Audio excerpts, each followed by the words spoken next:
Om Swastiastu. Salam umat Hindu Bali tersebut tentunya sudah tidak asing di telinga masyarakat Indonesia. Anak Jakarta pastinya sudah bisa menebak ya akan kemana kita hari ini. Kali ini anak Jakarta akan diajak untuk berkeliling melihat pesona rumah ibadah umat Hindu pertama di Jakarta. Apalagi kalau bukan Pura Aditya Jaya. Tanpa perlu berlama-lama lagi, langsung saja kita ke lokasi. Keberadaan Pura Aditya Jaya memang tidak terlepas dari sejarah perjuangan umat Hindu dalam mendapatkan tempat persembahyangan di ibu kota. Untuk menuju komplek pura tertua di ibu kota ini, anak Jakarta bisa masuk melalui Jalan Ahmad Yani Bypass yang hanya dibuka pada hari Minggu atau hari-hari besar keagamaan Hindu saja. Atau melalui pintu masuk yang kedua terletak di ujung Jalan Deksinapati Raya, Rawamangun, Jakarta Timur. Terdapat 3 halaman dalam pura yang bergaya Jawa Bali ini.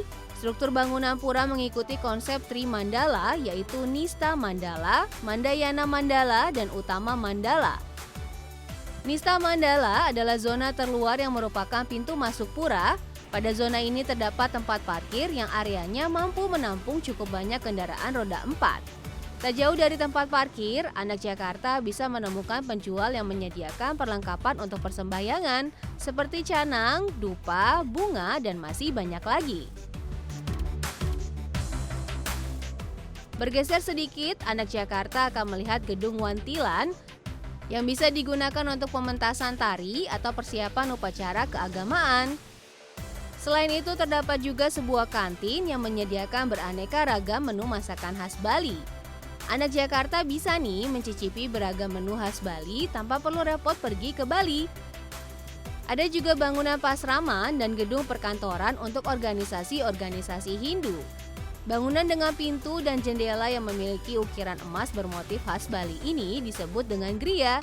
Griya merupakan tempat suci yang digunakan untuk para pandita beristirahat. Tepat di sebelah griya terdapat sebuah klinik yang dibuka untuk umum setiap hari Sabtu dan Minggu. Oke, kita lanjut memasuki zona tengah atau Madhya Mandala. Sebelum melewati Candi Bentar yang merupakan pintu masuk menuju Madhya Mandala, di sebelah kiri terdapat papan pengumuman yang bertuliskan wanita yang sedang datang bulan setelah melahirkan dalam waktu tertentu. Kedukaan, kondisi ini disebut dengan cutaka, dilarang masuk ke area pura. Pastikan bahwa anak Jakarta harus benar-benar mematuhi peraturan tersebut sebelum memasuki area suci di pura ini ya. Karena pada saat menapaki anak tangga, seharusnya diri kita sudah bersih dan mengarah kepada kesucian. Nah, anak Jakarta, sekarang kita sudah berada di Madhya Mandala. Di sini terdapat beberapa bangunan seperti Kori Angun, Balai Tempat Sarana Persembahyangan, Kantor Pengurus Pura, Wantilan Madhya Mandala, dan Balai Kulkul. Balai Tempat Sarana Persembahyangan. Balai ini berfungsi untuk menempatkan sarana persembahyangan seperti tirta pembersihan, dupa, bunga, dan selendang. Bangunan yang satu ini adalah Wantilan Madhya Mandala yang merupakan bangunan multifungsi.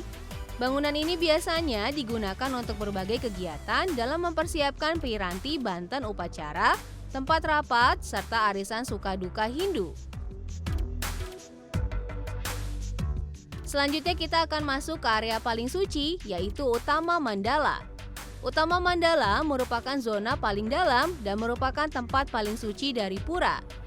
Untuk masuk ke area ini, anak Jakarta harus melalui 2 pintu kecil dan 1 pintu utama dengan anak tangga yang lebih tinggi, namanya Kori Agung. Kori Agung memisahkan area Madhya Mandala dengan Utama Mandala. Area suci Utama Mandala atau tempat persembahyangan ini terdapat beberapa pelinggi dan bangunan suci. Seperti pelinggi utama yang menjulang tinggi ini bernama Padmasana yang berarti bunga. Bangunan suci Padmasana tersebut mengilustrasikan bahwa agama Hindu bertuhankan Esa, dan itu berada di atas unsur-unsur roh suci leluhur. Lalu di sebelahnya terdapat bangunan suci Balai Papelik. Bangunan pelinggi ini berfungsi sebagai tempat untuk menerima tamu betara dari pura-pura lain saat puja wali atau hari besar umat Hindu. Pelinggi berikutnya adalah Linggi Penglura. pengawal Ida Batara yang dipuja pada saat upacara Piodalan. Tak jauh dari bangunan Balai Papelik terdapat patung Dewa Ganesha. Dalam ajaran agama Hindu, Dewa Ganesha merupakan salah satu dewa yang terkenal dan banyak dipuja umatnya. Memiliki gelar sebagai dewa pengetahuan dan kecerdasan, dewa pelindung, dewa penolak bala atau bencana, dan dewa kebijaksanaan. Dewa yang berkepala gajah dan bertubuh manusia ini merupakan putra dari Dewa Siwa dan Dewi Parwati. Selanjutnya, anak Jakarta akan diajak masuk ke area suci Taman Sari.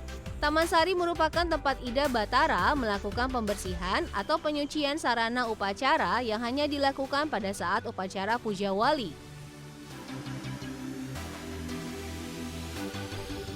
Pura Aditya Jaya buka setiap hari dan siapa saja boleh kok mengunjungi komplek pura ini, gratis.